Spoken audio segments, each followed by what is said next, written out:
listeners and readers of AwardsWatch.com. It's the Awards Watch Podcast, episode 349. I'm your executive editor, Ryan McQuade, and joining me today is Trace Sauveur. Hello, Ryan. Hello, Trace. How are you? I'm good. That was my attempt at doing a normal a normal and you still couldn't do it?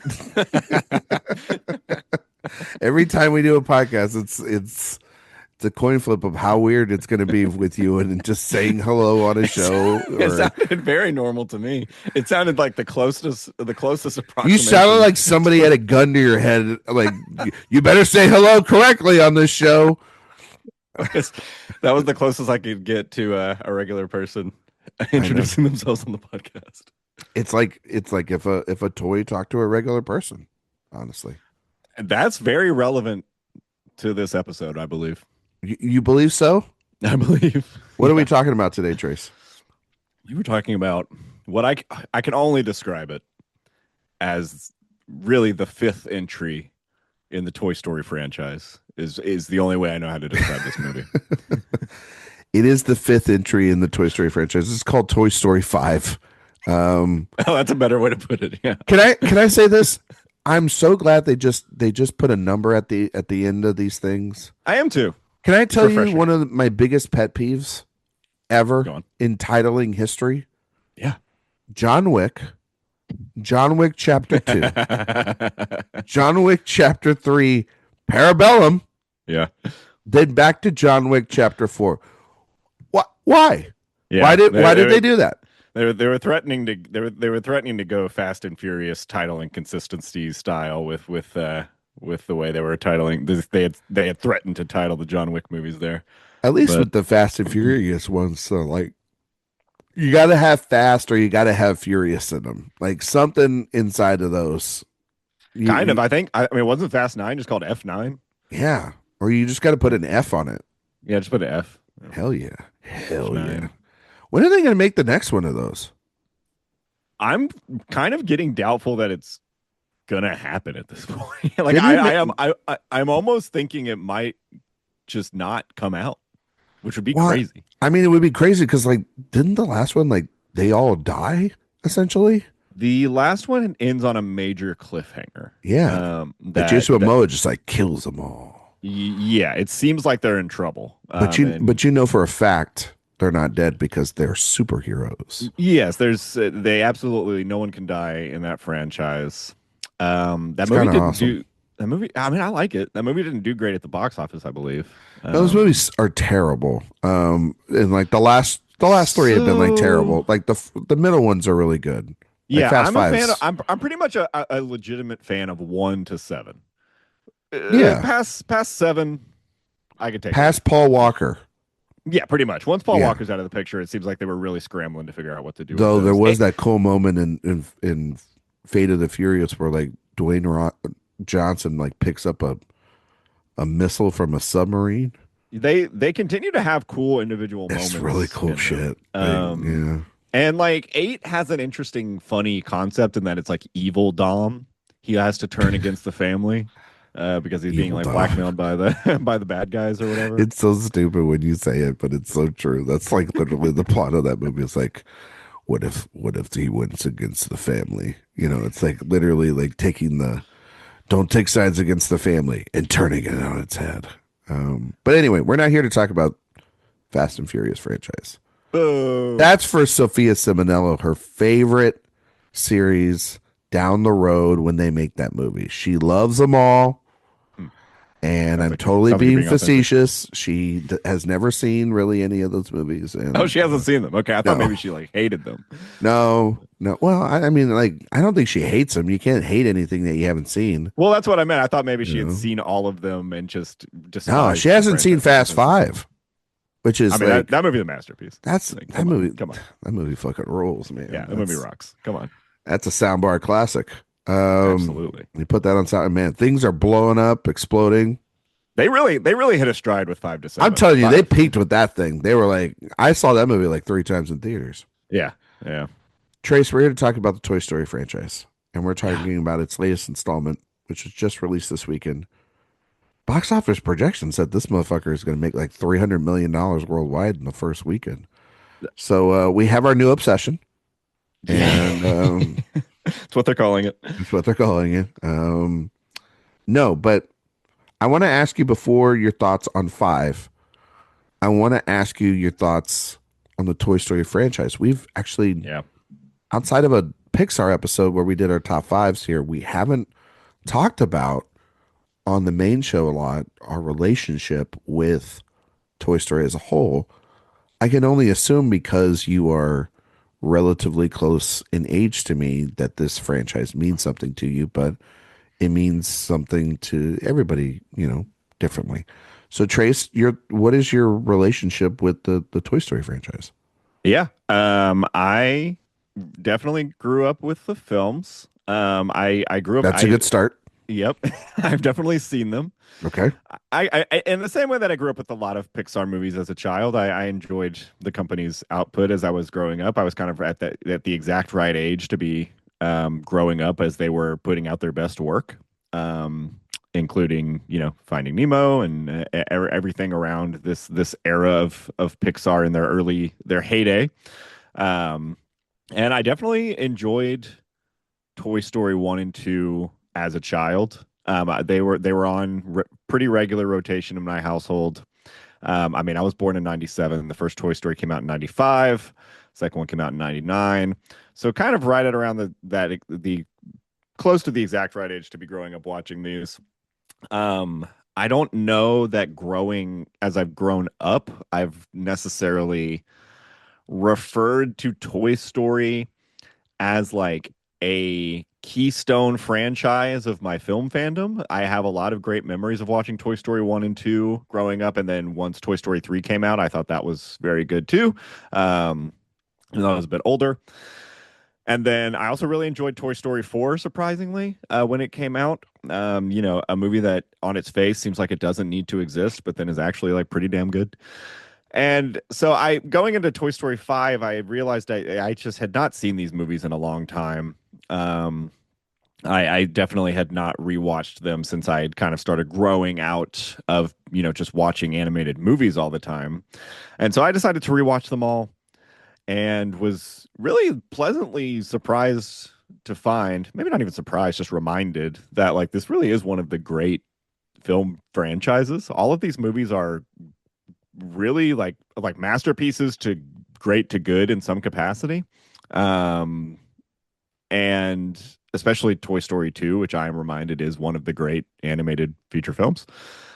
And it really seems like the franchise that Pixar is able to just kind of constantly mine new, interesting, and emotional material out of, even when they maybe are scraping the barrel elsewhere when trying new stuff, or when their other sequels or franchises don't live up in the same way.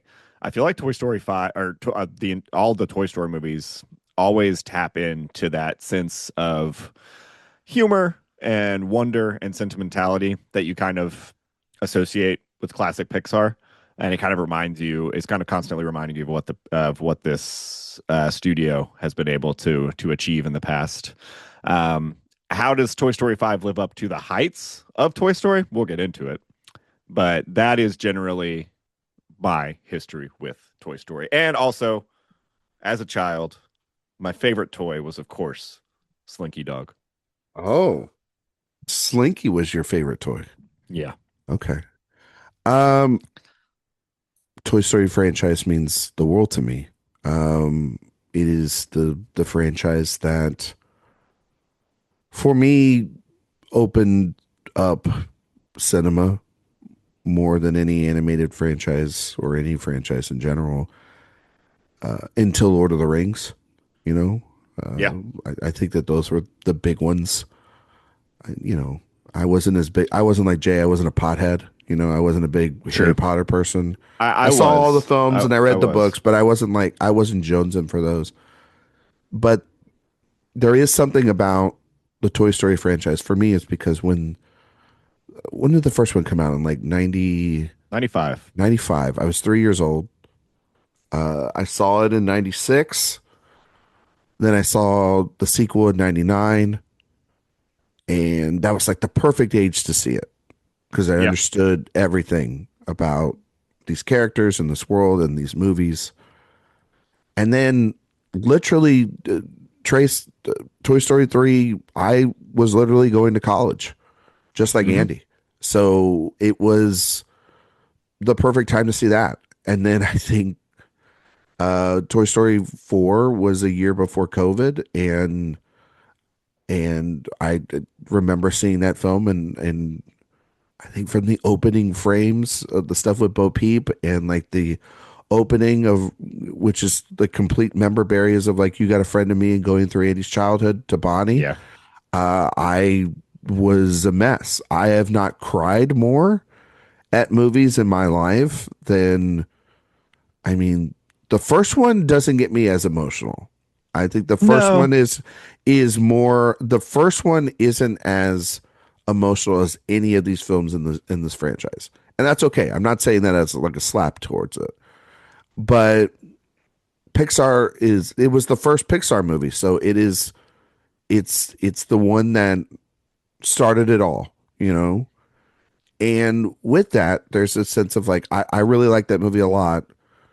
Its animation doesn't hold the candle to what they would do later on, but it starts this incredible run of films that outside of the Toy Story franchise, like Finding Nemo, Wall-E, Ratatouille, The Incredibles, these, you know, just insane run of films that they ran through in the 2000s and the early 2000s at least. And then by the late 2000s to early 2010s, they started to kind of be a little bit less consistent, Mhm. but they could always go back to this franchise. And when they did with two, which was supposed to be just a directed video film, I remember seeing that film in theaters and even at like 7, 8 years old or whatever it was, crying through the, you know, When She Loved Me scene Yeah.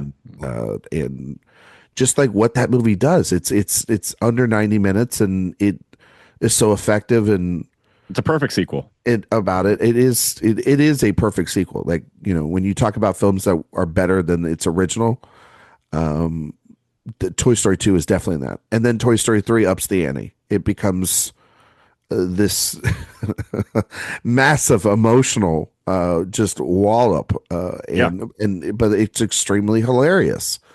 And then 4, I agree with you. I defended 4. I thought 4 was great. Is very much it's a send up of Woody and his focus Yeah. It always felt and like an epilogue for Woody for me. yeah, which was great. Yeah. And I kind of felt that if they didn't make another one, I thought 4 was a perfect way to end this. And then they came and but then that movie makes like $1 billion, $2 billion. That's the other thing. It's like these movies make so much money. Everyone shows up for Toy Story. This movie is the movie we're going to talk about today, Toy Story 5. It will make some of the most money of the year easily.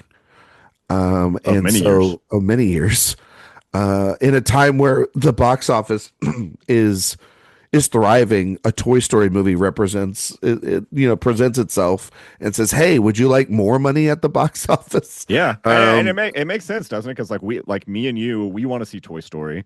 Our yeah, entire demographic wants to see Toy Story, and then everyone that's kids, younger than us still wants to see Toy Story yeah, too. and even like my parents who took me to see the Toy Story films are like, because because that was the thing. It's like Pixar bought in the trust of the adults that took us when we were kids. So the old people, sorry to our parents, but you're Sorry, you old considered the books. yeah. Sorry, oldies.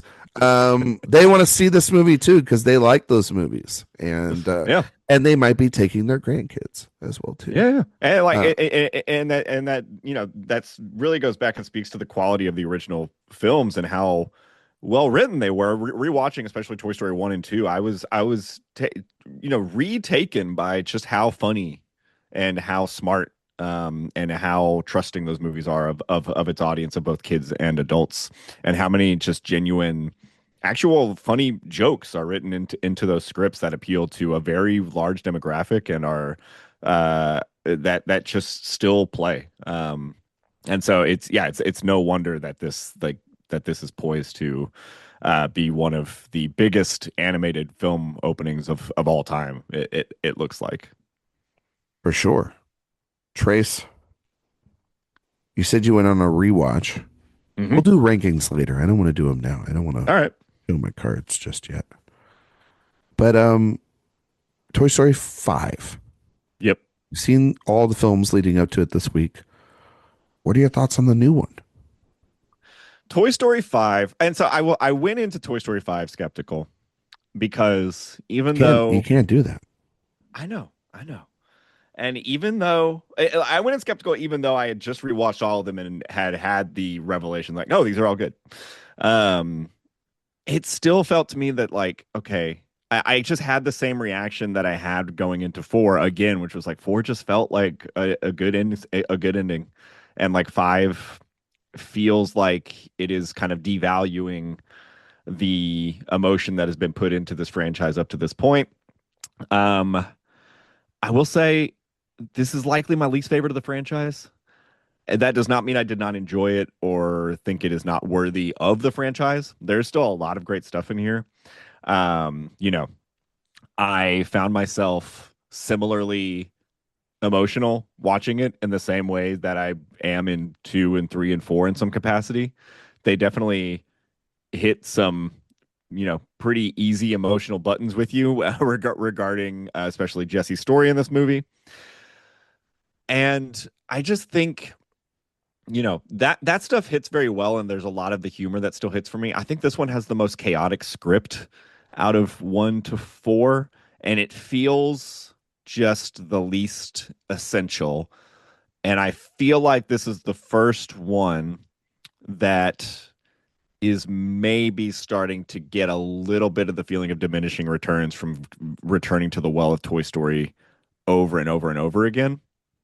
Now, I will say, I think if you're a parent, this is a great movie about, and all the Toy Story movies are, but this is a great movie about being a parent and having kids, and a movie about kids, and how kids exist in the modern world. And so I'm sure this movie is going to hit people in different circumstances very differently. But overall, I want to get into the specifics of what I thought worked and did not work in Toy Story 5, but I of course want to hear what you thought of the movie. Right. Oh, buddy. Um, so I was on such an emotional roller coaster with this thing Yep. because I will spoil one thing for the rankings. And we kind of already mentioned it, so I will say it here. I think Toy Story 2 is the best Toy Story film. Yep. I am that person. And by the way, if I see your rankings out there, and if you have Toy Story in your five spot, like I've seen some people, Toy Story 2 in your five spot, you can literally never talk to me ever It's just again. wrong. It's It just is wrong. It's the best such a film. wrong ass opinion. It is at least the top two. Hmm. I can understand if you want to put three at number one. I can even understand if you want to put number one at number one, because there are those type of people out there. It's like they did it best the first time, which is like, oh, Sure. how original for you, you know. But if you don't have two in your top two, then we've got a problem, I agree. because I think the introduction of Jesse and Bullseye is such a necessary energy to this franchise that was needed at the time Hmm. and was perfect. And Jesse's story elevates the Toy Story experience beyond Andy's room to all children. Like, I think the first film is very isolated. Yeah. And the second one, for being almost a direct to video film, is massively expansive on the ideas of what they want to do with a franchise like this. And it is the essence of what Pixar became, is expansive universal storytelling. And so when I heard that uh, when I heard that they were going to make Toy Story 5 and center it around Jesse, I was nervous. I think I think that that's a genuine thing you can feel about this because that character, what Joan Cusack's done with that character, is a real marvel inside of this animated franchise. And she's been kind of sidelined the last two films, even, and Yeah, she's got some stuff to do in three, but really four, she's got really nothing to do. nothing to So, do. like the Yeah. fact that they gave her the focus of this film is truly wonderful, and it feels like a massive companion to that second film. The problem is when you make a companion to that second film, you can't not think of that second film. Uh-huh. And that second film is lean and beautiful and fun and funny. And this movie has all that. It is a very funny movie at times. It's not lean, It's but not. that's okay. It's overstuffed, I would say. It's overstuffed by a problem that people that I know had with four that I think is here, which is a Buzz Lightyear problem. Uh-huh. Yeah. And I somewhat agree with it. And really, having Woody in this movie at times is also a problem in this Yep. movie. He's a bit of, it's like he's taken the Jesse role and become the afterthought. And it almost feels like Woody is the massive MacGuffin in all of this. That if things are bad and the guy that literally said he's never coming, or like, he's gone off and he's gone off to the wild and he's not returning to these people ever again, to these toys, can just show up by the, a call on the radio or whatever, then that seems to be like just like all right, like that's fine, buy into that. But the Jesse stuff is pretty perfect. Like Yeah. it's pretty The Jesse perfect stuff is stuff. definitely the strongest stuff in the movie. It's the stuff that works the most. I think the tech stuff works really well as well, Yeah. for the most part. I think its conclusions are accurate for a lot of, when I talk to a lot of parents, Trace, we have friends that have kids, and I talk to Jay and I talk to people, and like their fear, and the fear is of technology, of when we put a kid on a screen and the brain can't process that, or should they, schools are trying to fight against that as much as possible as well, because of learning development, but then also just social isolation. And this franchise decides to take it to the extreme that I think is fair, of like, what really are friendships? Like, for a child, like, the connections they make online are not the same as the ones they make in person.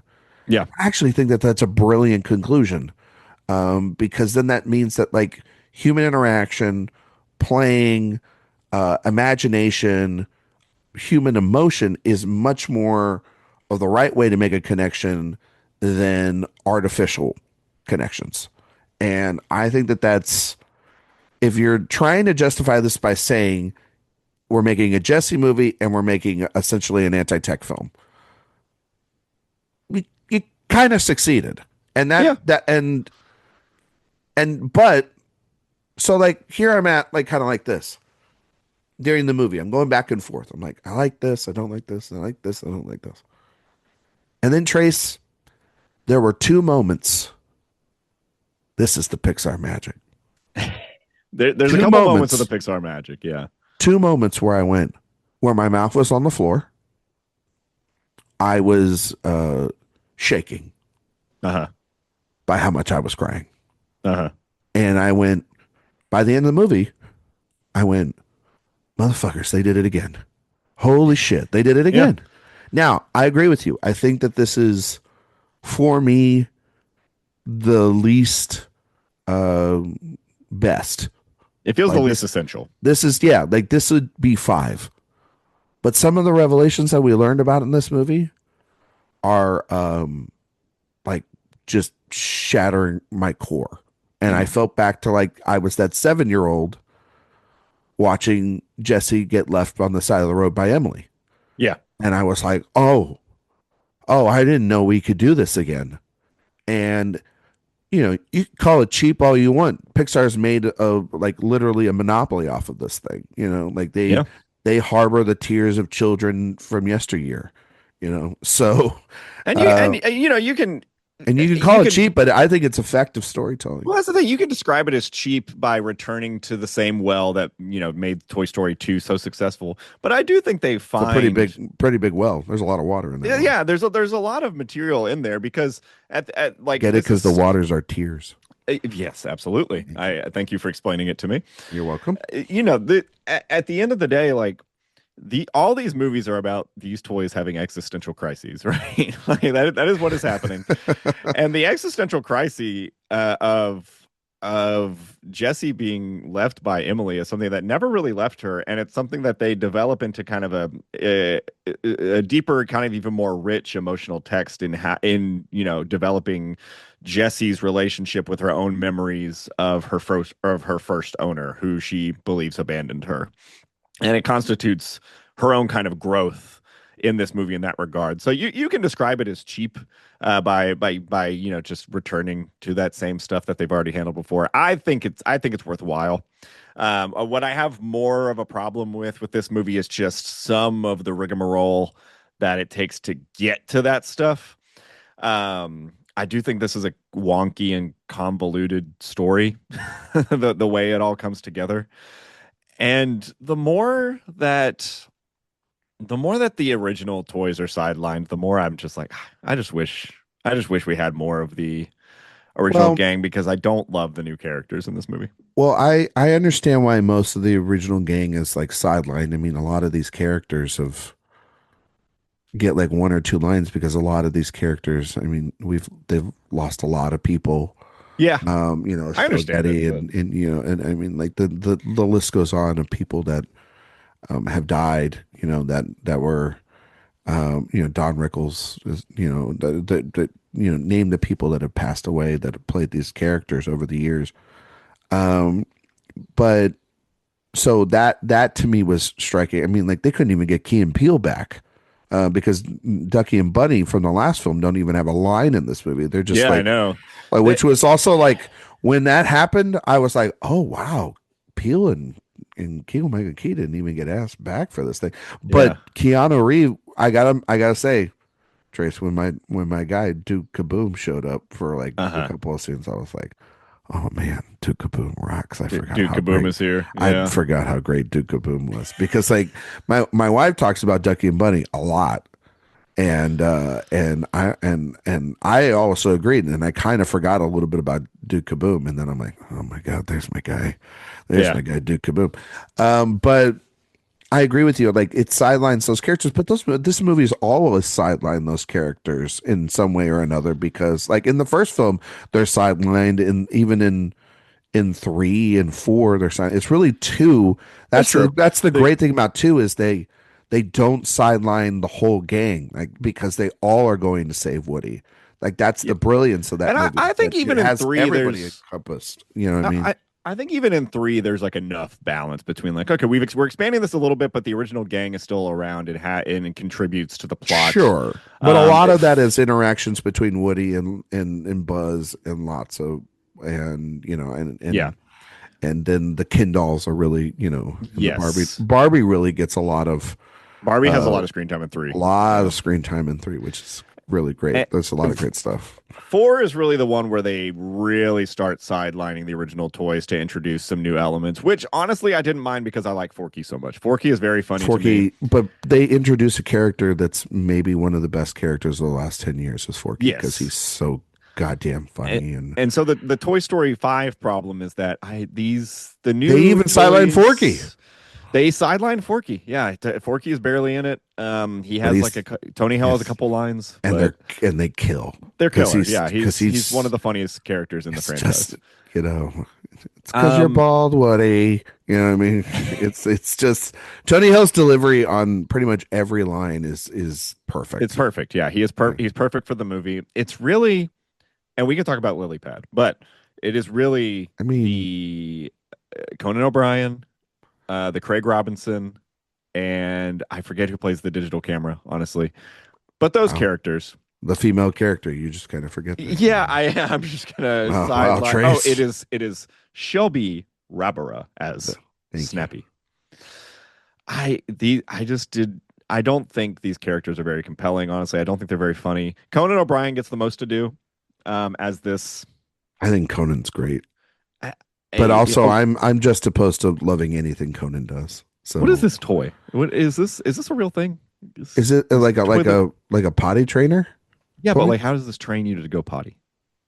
That's a good question. I never had one. I just had sit there and finish your business. But I will say this. I think what's interesting about this is like the the idea of like of what Jesse, the transference of what Jesse in these toys are going through, even has a small effect to outdated tech. I found that to be kind of interesting as well. That's an Like interesting yeah, it's an interesting idea. there's a moment when when the new child that we see in the film Blaze, when they see her grown up, and these things have been either in the garden where Conan's been at, low batteries, and the same for Atlas and Snappy. They have like these are battery operated devices, right? Hmm. Like a GPS navigator and a camera that's run on batteries. And what's one of the things that I thought about was it reminded me of in four about just the small things that like the antagonist in that film, I forgot what the antagonist in that film's name is, goes through there and sees that sort of small gesture of when they're back with a child and how it's this small moment that's very emotional and very sweet and beautiful. And that moment when they see Blaze and she's all grown up, and the fact that like for at least for the toys, they've seen the progression of their child grow up. These items were shut off. So Yeah. they missed years and moments. They don't know what playing is. They don't know what being a part of that whole run up of their adolescence has been. They were cut off from that. That's inherently sad in the way that that is presented. And I did appreciate that. The what these objects are is a bit silly, and you have to Yes. take that for what it is, because I do think the emotional payoff with that is very interesting, because like the tech that you and I had when we were kids, when we first saw these movies, is vastly different than the tech that kids have nowadays. Like, Hmm. iPads are different than like, you know, flip phones and battery operated cameras. So I found that to be interesting as well. It's like there's other ways still they're able to find this lack of love and attention Yeah. the way that these items felt in this moment. And it's what relates them to Jesse and to these characters. And I think that that's a beautiful way of saying that like tech does have its place, but it can't be the dominant factor, I guess is the best way that they're saying. It's like it has its place in all of this. A healthy, amount of it is okay, like television or or even an iPad. But when it shows, I think, Bonnie perfectly the sort of like the dead zone, as I like to call it, Yeah, just like the where glossed over the glossed yeah. over, like the world doesn't exist face. And that's to me one of the I think as someone that's I've worked in education for a long time, and I've worked with kids, and when I was working for a school district, I did not allow pads at all, because I saw one day just watching how glossed over and glazed their Yeah. eyes look, and it was like, this is detrimental. And parents were cool with it, because parents don't know what to do. They're kind of like, if they don't have this, then to Bonnie's like point throughout the film, then she's isolated, then she's not inside those groups, but are those groups even worth it? And I think the movie does a good job of exploring maybe a little bit of an extreme way, but it's also the truth of just like, are those ways good? Like when you and I were growing up in high school and going to college, like Facebook and Twitter and all these things were coming up and around, and these are totally healthy things that are part of our everyday life. Trace, social media is Yeah. totally healthy, and It's really allowed me to fully develop mentally, I believe, scrolling on social media every day during high school, yeah, and I'm normal now. I do it now, and it's great. Yeah, and I feel normal every I single feel day. normal And every and to, day. and to that end, yeah, it is an interesting thematic in to kind of dissect what that does to a child's development, how it changes how they approach interacting with the world, how they end up isolated, because it's just kind of a given that everyone is going to have these devices now, and that it kind of creates this new homogeny within kids and also adults as well. But this movie is focused on children and how hard it is to feel like you are different or more more eccentric than the kids that are playing on their devices. How challenging it is to find a kid like you that wants to engage more with their imagination, with which these devices are so prone to kind of flattening in that way. And I think it's shown to funny effect here. I do think it's kind of a funny way that they introduce the idea in the beginning when Jesse finds the abandoned toys outside, who are surprised that these toys have not been impacted by the deluge of technology all over. Kind of a funny way of acknowledging that this has been happening for a long time, and the Toy Story movies are just now catching up with it. They kind of position it as these toys just so happen to have been lucky enough to have a child that still likes playing with toys, whose parents have yet to buy her a screen, until Bonnie's parents, of course, bring home Lily Pad, played by Greta Lee. Um, of all the good characters to be compelling, this is the most important one, and I do like Lily Pad, and I like Greta Lee's performance as Lily. It's very funny to have kind of this, you know, sentient piece of tech interacting with all the analog toys and what that kind of how that impacts the dynamics of the group, and kind of the ways they play with how everything that we know about how these screens operate and how they kind of make light of that within using Lilypad with the toys. I think is good stuff, and I do like Lilypad as a character. I like her a lot as well. Pixar just does this great thing where they can take the the villain, and I think they've done this a great job the last two times with Gabby is who the villain was Oh yeah, Gabby. of Yeah. Toy Story 4, who I think is just like Christina Hendricks, by the way. Like they've gotten Christina Hendricks and now Greta Lee to be the villain, the somewhat villains of these movies. Like, congratulations on those casting departments. Anyway, um, I think that they have kind of figured out that these films don't need villains, they need lessons Yeah. because like uh Prospector Pete and Lotso Bear are just straight up villains, and that's okay. But these last two films have realized that like, yeah, these villains don't have the best intention, but there's a lesson that could be learned through it.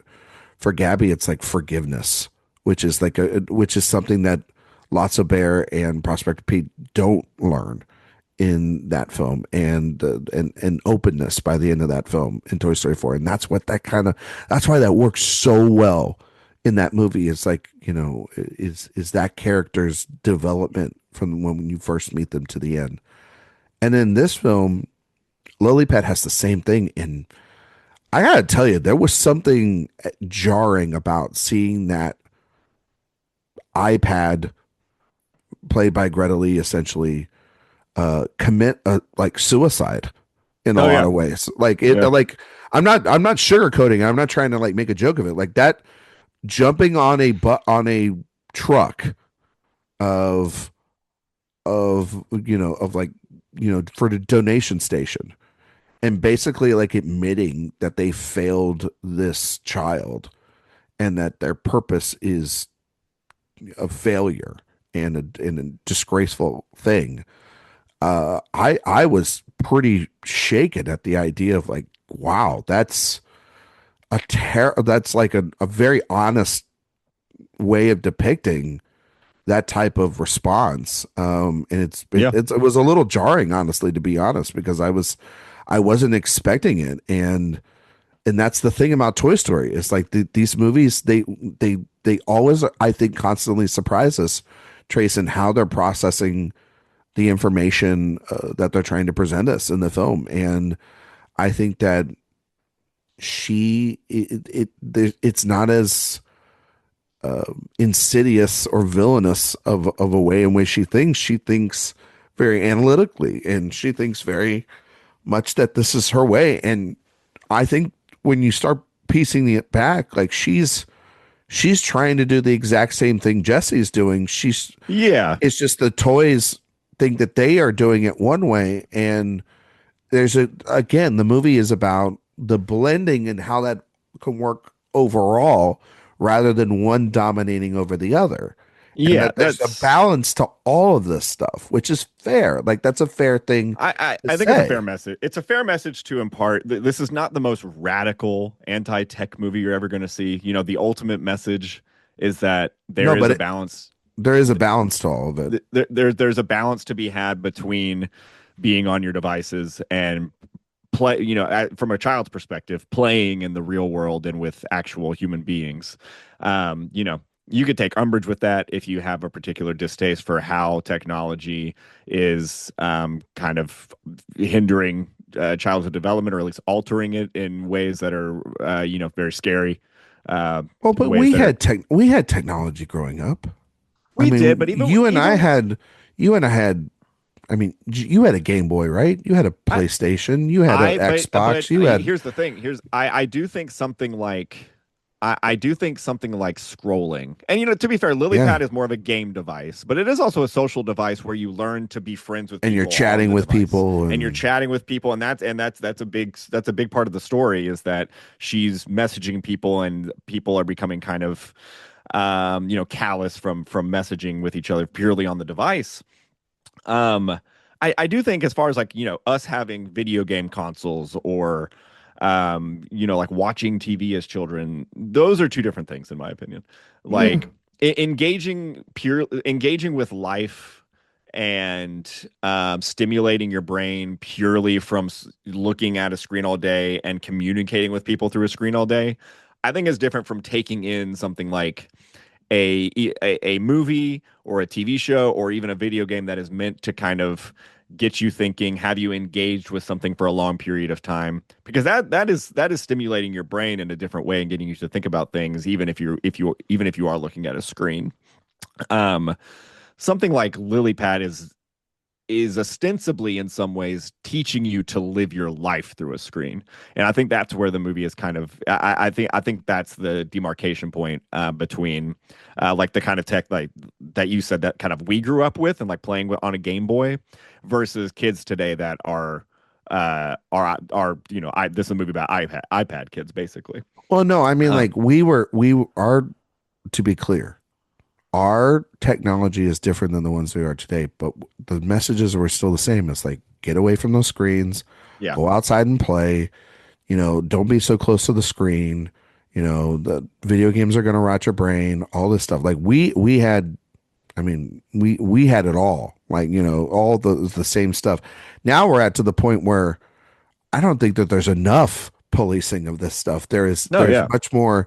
There's a give up mentality rather than than the fears that we had growing up. And so we didn't have as nearly as powerful, I guess you could say, devices to lull people into a sort of a slumber, but we did have, at least we had more protections, I guess, and more cautionary stuff. And I think that this movie is trying to be like, because I think parents nowadays are like, people don't have, you aren't, families aren't as closely living together as much as they used to be, and they're more spread out, and the world is bigger, and both parents are most likely working, and it's like, well, I've got to give a concession some here, and the iPad or the or the video or YouTube or whatever the case may be is that answer for them.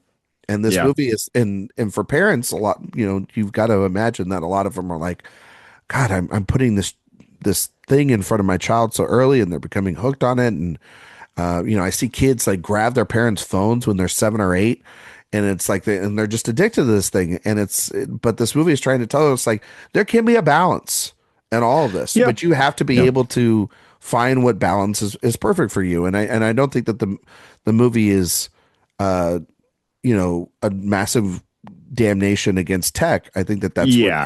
the I don't, marketing kind of presented it as, but like with the I film think it's ridiculous itself, to expect it would be that. Yeah. yeah, but the film itself is like, like saying the toys versus tech, which it is to a certain degree. It's just that fight is about that fight is about what is right for the child, Yeah. and ultimately the tech and the toys come to the conclusion both of them are okay within a right amount of a moderation. You know what I mean? Yeah, I definitely don't expect Disney Pixar to say we need to destroy all the iPads. It's just not realistic. And it's No, not they tried realistic to for kill life all the either. toys, more like it. You know what I mean? Yeah, yeah. Um, I will say, there is a little bit of just if it has a good natured message, especially when it comes from a character perspective. Like if you look at Lily Pad, because Greta Lee has her own existential crisis, just like the yeah, toys, about so what good. her worth and value is in relation to her owner as a device, which makes sense in the context of the movie because she's a character.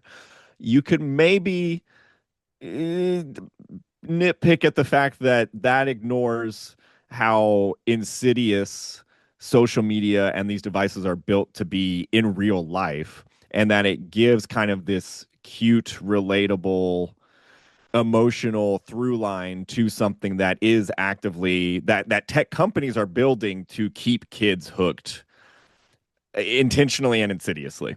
Yeah, Then again, this is a kids movie. Like it is a yeah, movie with characters that it's just trying to have a broader message about how kids interact with tech and toys. I personally don't think it needs to be overly complicated.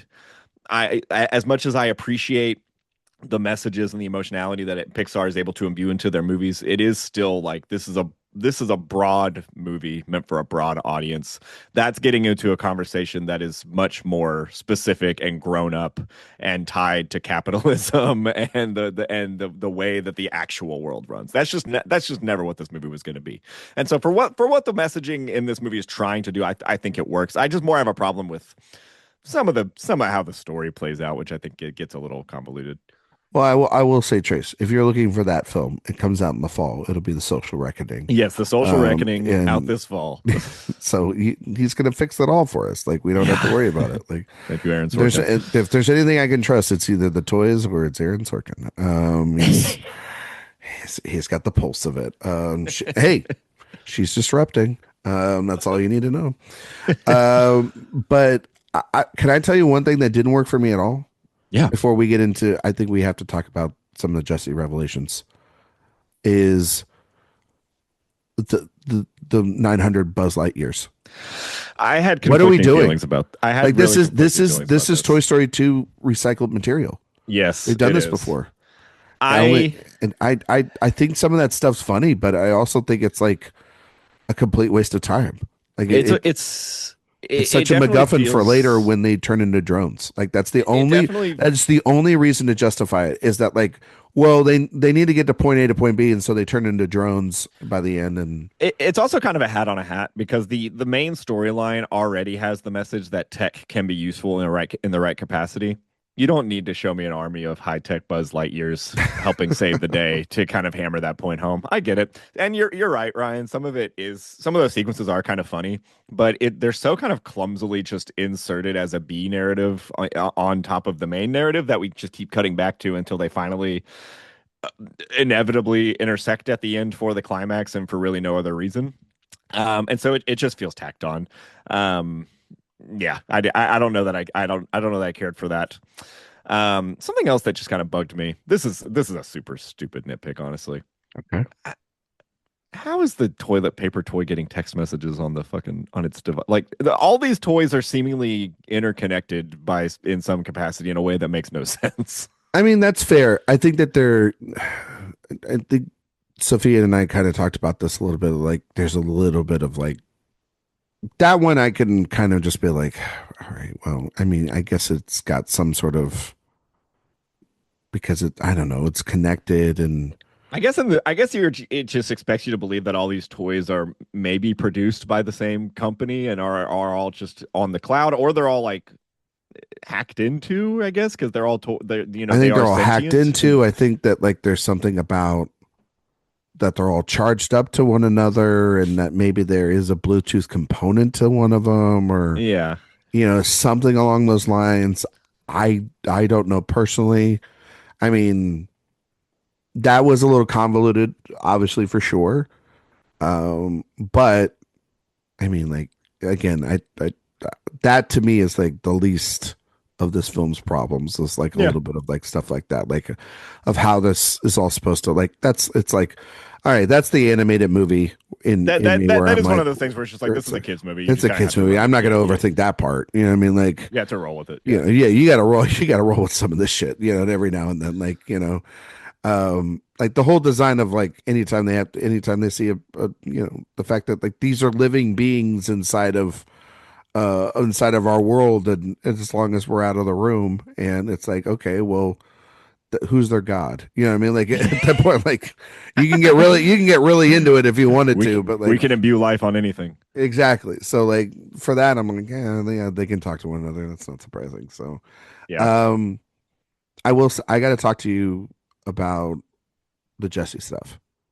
Yep. And I got to tell you, the two moments that hit me in the absolute gut. Okay.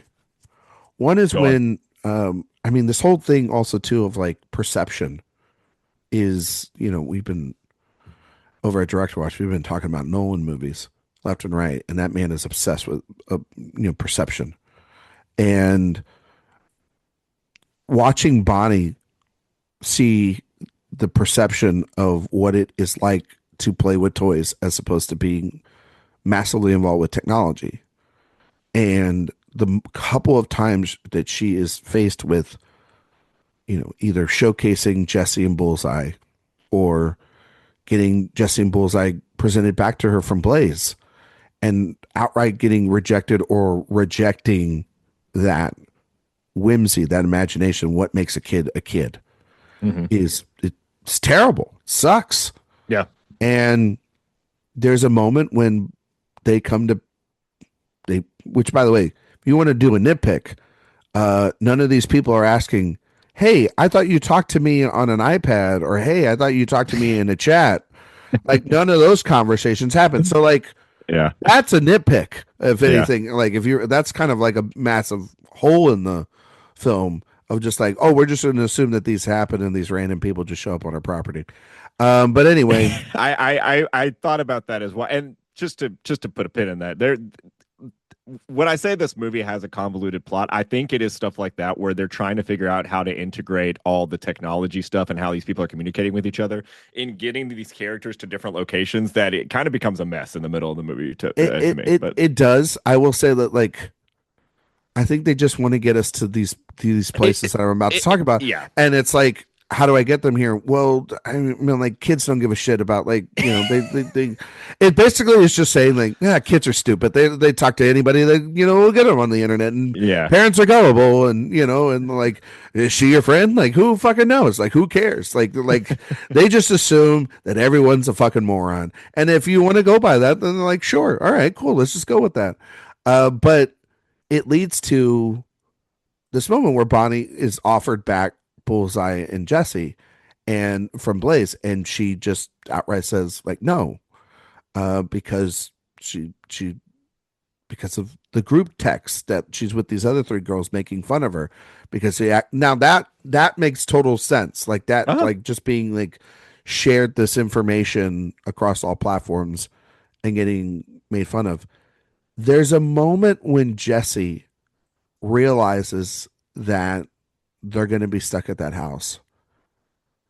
And how am I going to get through just even saying this, Trace?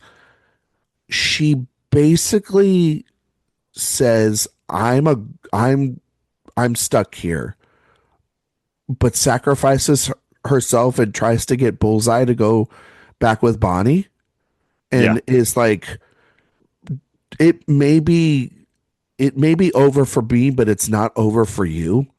Hmm. I thought that was so heartbreaking, Trace. Yeah. And I thought that was so beautiful from Jesse, the sacrifice of like, I will take the pain of being left here for the both of us. And that was one. And then to find out that Jesse meant more to Emily than she ever thought. Uh-huh. And that Jesse's fears in like Toy Story 3 and 4 are are really those internalized fears, because we find out that Emily lived back at that house for a short amount of time and named her child Jesse. Yeah. And when that happened, Trace, I was gone. Like, I I was that that gone. that was I the was part of the gone. movie that is the part of the movie that you watch and makes you think, okay, whatever, whatever problems with the script that it took to get to this moment does feel worth it, because this does feel like a very They landed it. satisfying. Yeah, It it's one of it- those where it's like, I went on this whole journey to get here. yeah. Worth it to get to this destination. Especially for a character that they, as we mentioned, kind of sidelined in the past couple movies, where it seems like she should have had a more front facing role in 3 and 4 in the first place. We already mentioned that pivoting to making Jessie kind of the lead in this one is a great choice, and that is why, and it's because she is the one that still has that, some of those emotional loose ends to tie up in that way, and an amazing scene where she's at the tree and digs up the what is it, like a time capsule lunchbox sort of thing Yeah, in it's the like ground. Yeah. it's like a childhood memory box, but it's Yeah. not Emily's. It's her daughter Yeah. Jesse's. It's Yep. Jesse's. Yeah. And And it's Jesse's memories. And it's kind of, it plays off of the idea of like, these are Jesse's memories, both literally for this doll and for this child. yeah. And it's this massive full circle moment that, I mean, I'm not gonna lie. When I was spoiled at the idea, some publication, I think it was Discussing Film, which, like, straight up, when I found out this, and I should have muted them after, because I was so pissed that they were like, yeah, they're going back to Emily's house. I was like, motherfucker, thanks for ruining this. It's like, I see the movie in 2 weeks. Like, god damn it, you couldn't just like hold off that information. I think for me, going into these Toy Story movies, I really haven't known to the great thing is not knowing too much and not seeing all the damn trailers, because like, I don't need to be sold on anything here because it's a Toy Story movie. Like, of course I'm gonna go see it.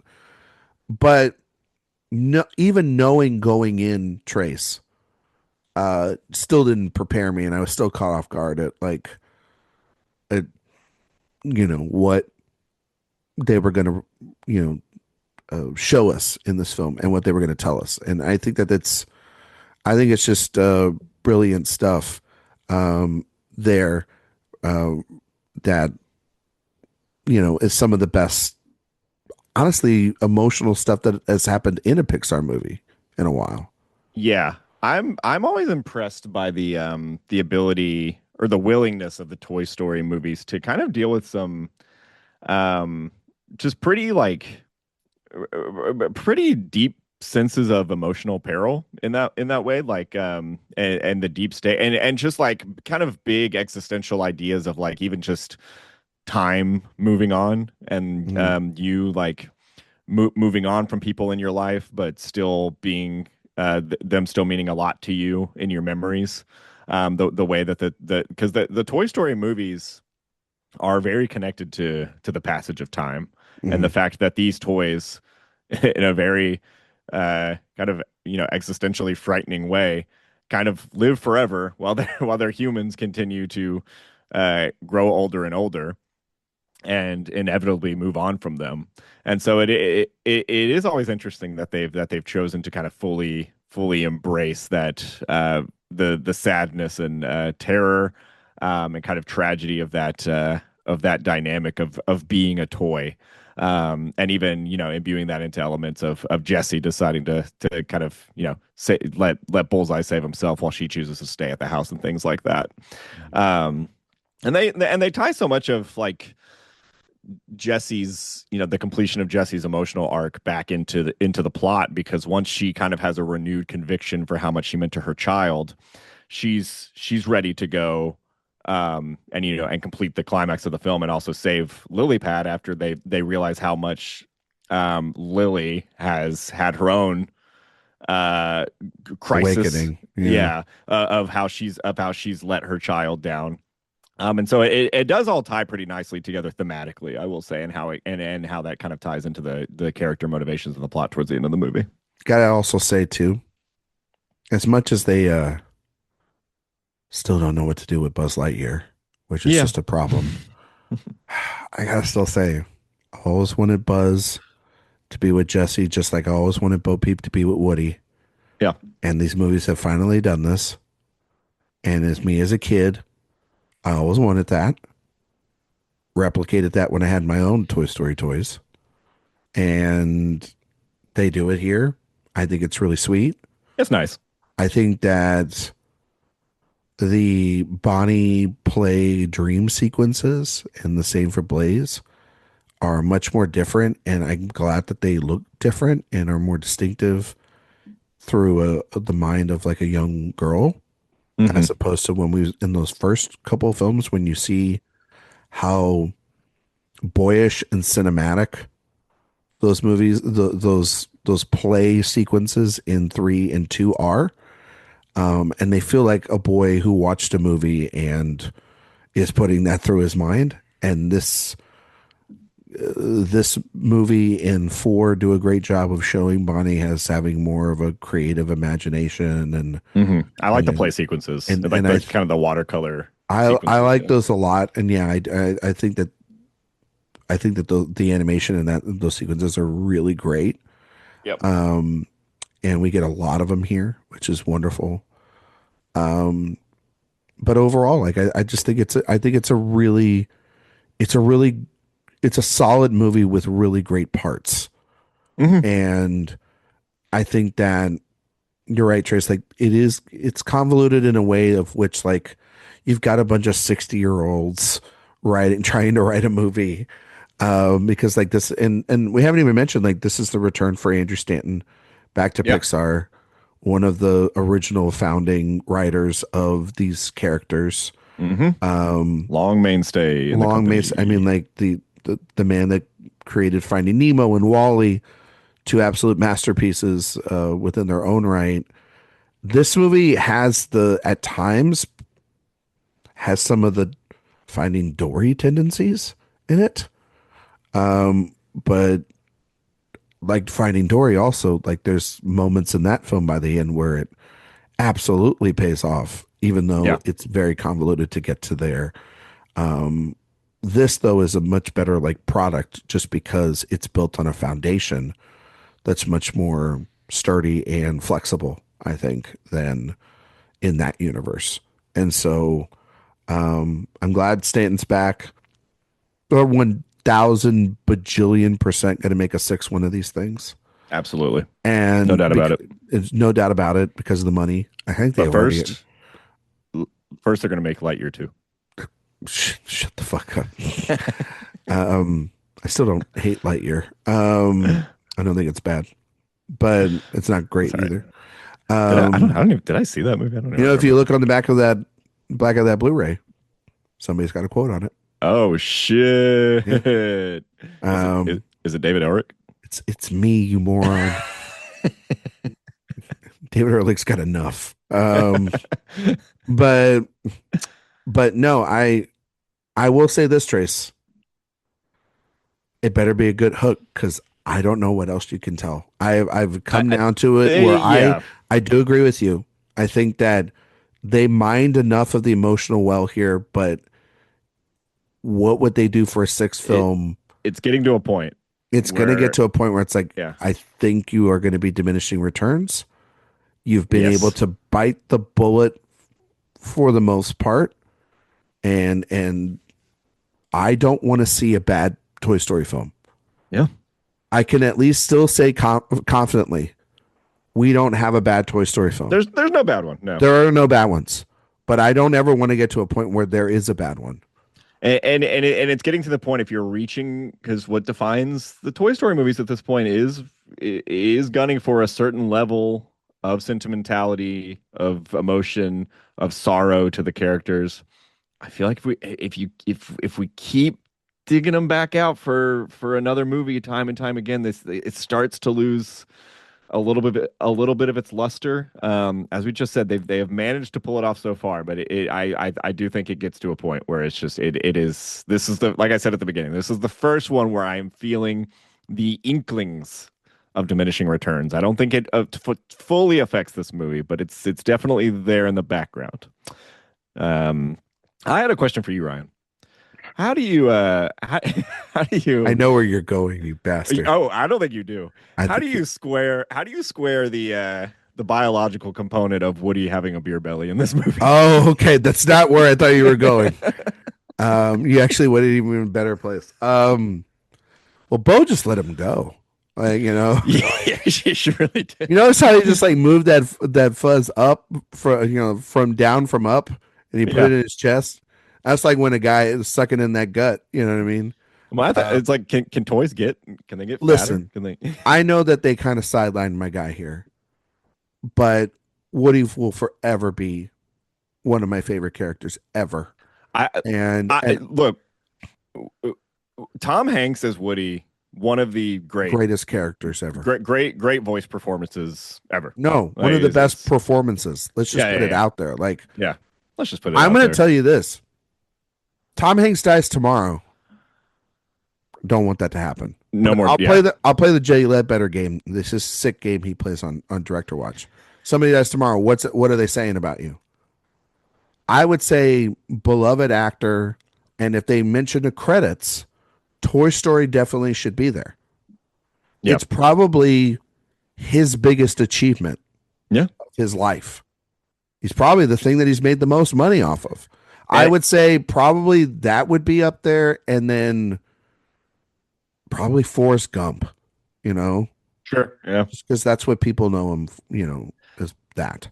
They know him And, as Woody and Forrest Gump. and Like Tom that's Hanks pretty as big. Woody kind of contradicts my usual complaint with modern animated films where they cast celebrities or actors or regular actors instead of voice actors, which Because is they kind of a asked completely like different act. one of the best actors on the planet to do it. Yes, yeah, yeah. That's the thing is like this is not like casting Chris Evans as Lightyear in Lightyear.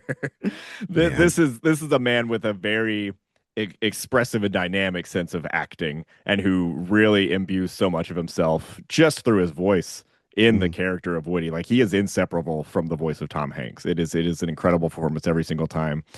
Woody doesn't have a ton to do in this movie, I'd say. Maybe for the better. I think it's kind of a smart. I think it's kind of a novel, maybe even somewhat brave move to kind of sideline your main character from Timeline, the goat. You yeah, know what I mean? as the movies continue, Can I because tell you you this? realize You know what it what reminded me of? what It reminded me of watching LeBron now. okay, Where like, I believe you. you know what I'm saying? Where like LeBron's 41 and Uh-huh. Just like Woody. he's not the superstar he used to be, Yeah, but he has got moments yeah, where he shows that greatness. yeah. And that's what it kind of reminded me of. It's like when your favorite athletes are in their late 30s, early 40s, and yet you they've got a couple moments in the film where they like spring into action, they do their thing, and you're like, and there's a couple moments that Woody has that, and I was kind of like, there's the goat. So They're so right so there. these There's the greatest of all time. These right movies there. are about parenting and about being an over the hill sports celebrity. Exactly. Yeah. Well, Woody's they're all bald spot is Woody's bald Woody's spot is ball pretty spot. funny. That was hilarious. Yeah. Somebody needs to get that guy a marker. The I poncho stuff's find it funny. Um, I find it offensive that the way they write out all the old toys from the plot of this movie is to put them in a box in the garage. I'm just getting that out there. it, and then like, so relatable though. Gotta say, because I've seen this multiple times in real life when I'm around people and their children. It's like their children say one thing, and then the other parent will go like, "Well, why did you do that?" And they're like, "Well, the kid told me to do it." And it's like, "Well, you have autonomy over the child. They don't know what's better for them. What are you doing, Dad?" Yeah. Like, But this is what happens when you enter a dad into the Toy Story world that was not there before. A dumb dad. Shout out Andy's dad. Shout out to Andy's dad. You know. Can we talk about the worst thing that's actually not even in the movie? Oh yeah, go ahead. The Taylor Swift song sucks. And The Taylor Swift song does suck. And it's got also, here's the thing, Trace. And I know listen, I love you. You know I love you too. I know you're a defender of this pop star and you like her work. Generally, she's been on a downhill trajectory recently. I've not been pleased with Miss Swift. Listen, recently. she's a terrorist and she needs to be stopped. But I wouldn't be surprised if she wrote the Iranian deal because it makes no sense. Much like the lyrics in this film, it makes no sense. It ties nowhere into the plot of this story.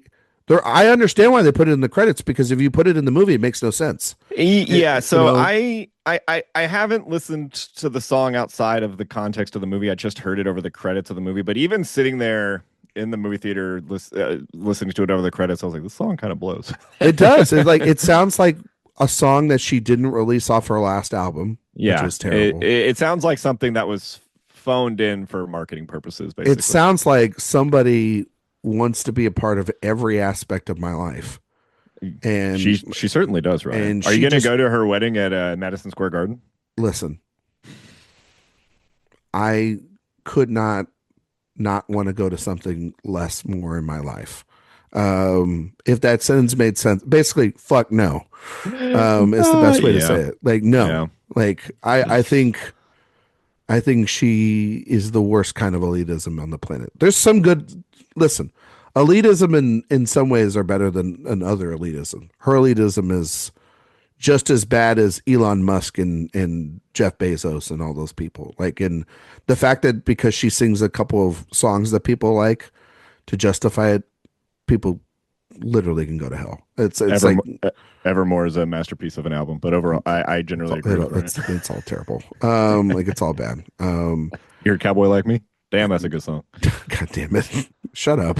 Cowboy Like Me should have been the end credit song to this. It's much more thematically appropriate. That's the thing. Cowboys. Well, we were talking about it, and Sophia and I were, I think, I don't remember if it was me or Sophia. I want to give the credit to the proper place, but we both were like, Casey Musgrave should have wrote the song for Toy Story. That might have been more appealing. That would have been so appealing and so on point. Like, or hell, Sabrina Carpenter. She's more in than Taylor Swift at this point. Or just get fucking Randy Newman to do it, for God's sake. Why is there no Randy Newman song? What the hell is happening? I know he's like 90 and can barely play the piano anymore. Well, but it's Randy fucking Newman. The score is all him. Yeah. And it's good. So, and I just want to say to all the people out there already like putting her name on an Oscar, shut up.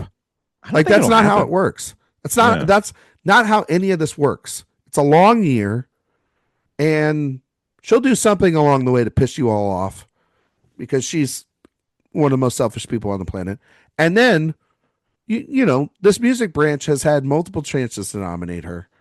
They haven't. So, and also the song sucks. Like, it's not even a bop. And then the piano version, pretty lazy. If you listen to the piano version, which I did so that I could just hear it as a plain song, it's terrible. Yeah. Like, it makes no sense. Yeah. It's a pretty lazy song. It's lazy. Yeah. It's one of the laziest things ever. It's like if the people that wrote Lightyear wrote the song. You know what I mean? I'd be interested in hearing that. Like Actually, the people that wrote Brave. You know? oh Oh, man, yeah. movie I forgot about. Movie sucks. What are God? There's some Pixar movies I have definitely. There are just, some like, bad Pixar totally. movies. Did you There's like some ones Hoppers?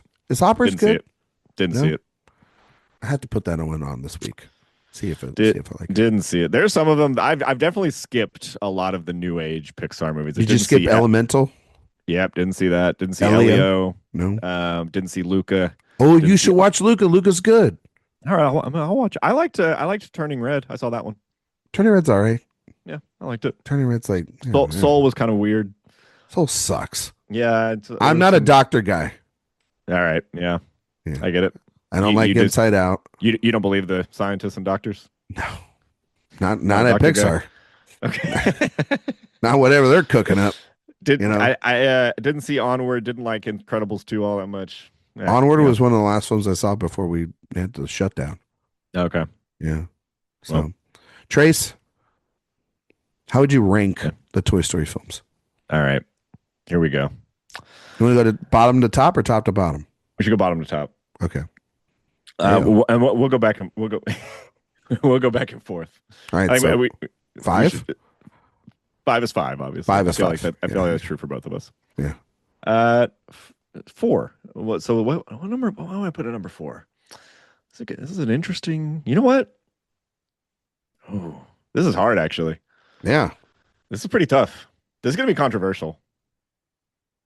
I think I'm putting 1 at 4. I think I'm putting Toy Story 1 at 4. That's correct. Yeah, I think that's it. Number 3, I think that might also be controversial. Apparently not with you, maybe. I think putting 3 at number 3. I would put 4 at number 3.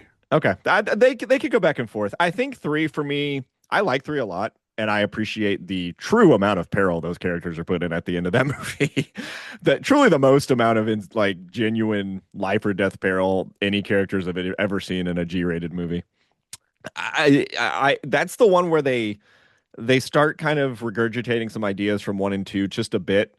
And I also miss some of the more specific jokes that were in the scripted 1 and 2 and 3. And they start going for a more just generally jokey tone. Overall, still a better, more satisfying experience, the one I'd say. But I think my number 2 pick, which would be 4, and I assume for you would be number 3. Correct. I probably prefer watching 4 over 3 most days. So I will never forget. I've said this before, but I was going to college, and I was working at a summer camp, and it was like 8 guys, all about to go to college or like finishing up the first year of college, and we all went to see Toy Story 3 together. Yep. We're in a sea of children in this auditorium.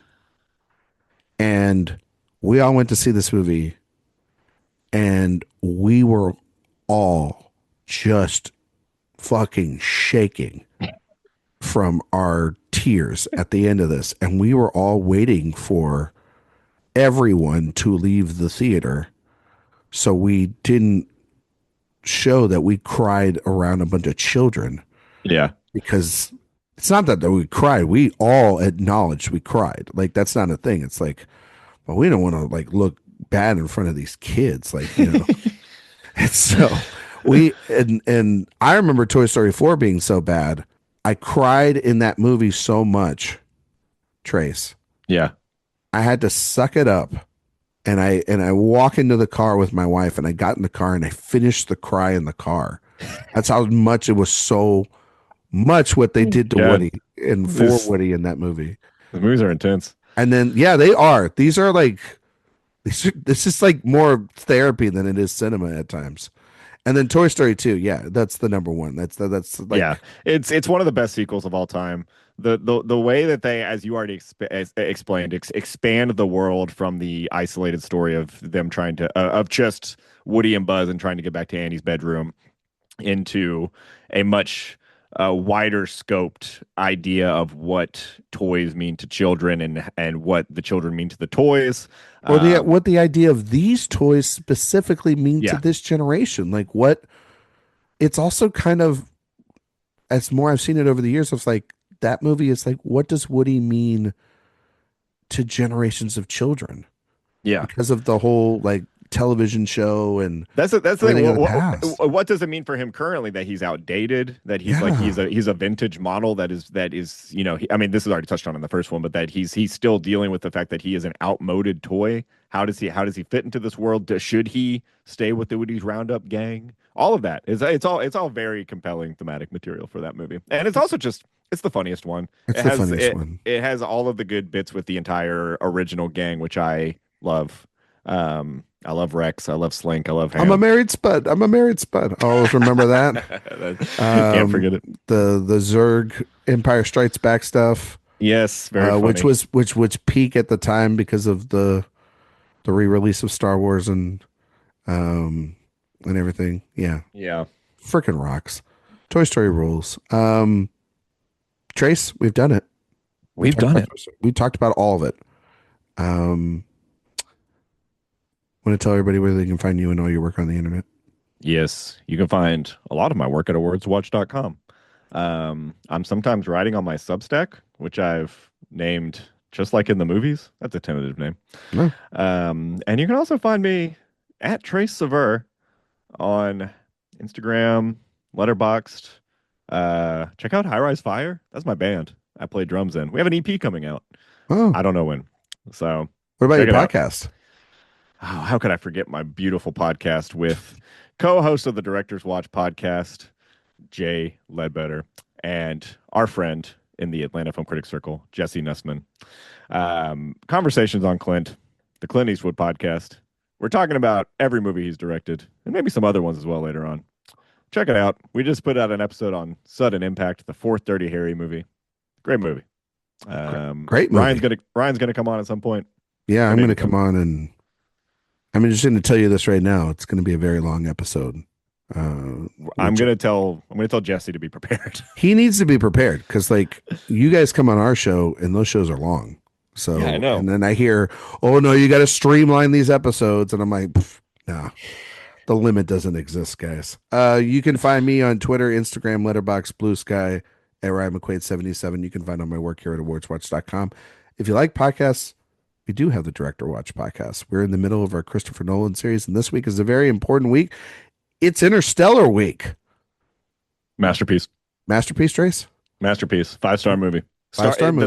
The start of Nolan's generational run of movies that is going to continue with the Odyssey. 1000% agree with Trace on this. And Jay agrees with us as well.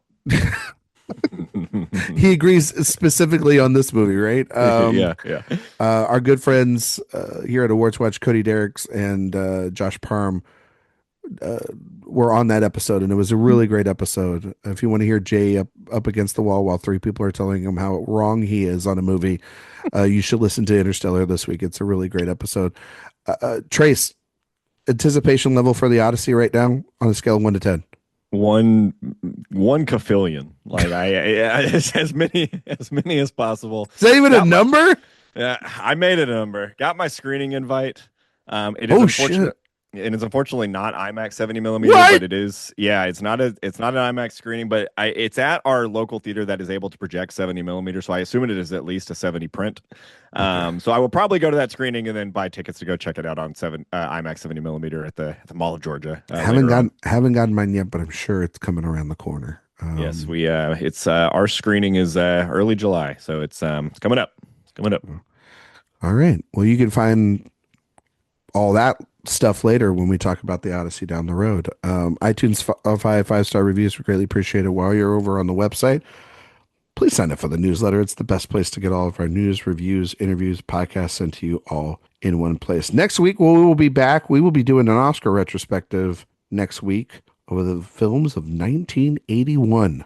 Should be a fun episode. The Oscar retrospectives are always a blast. Thank you all so much for listening, and we'll see you all next time.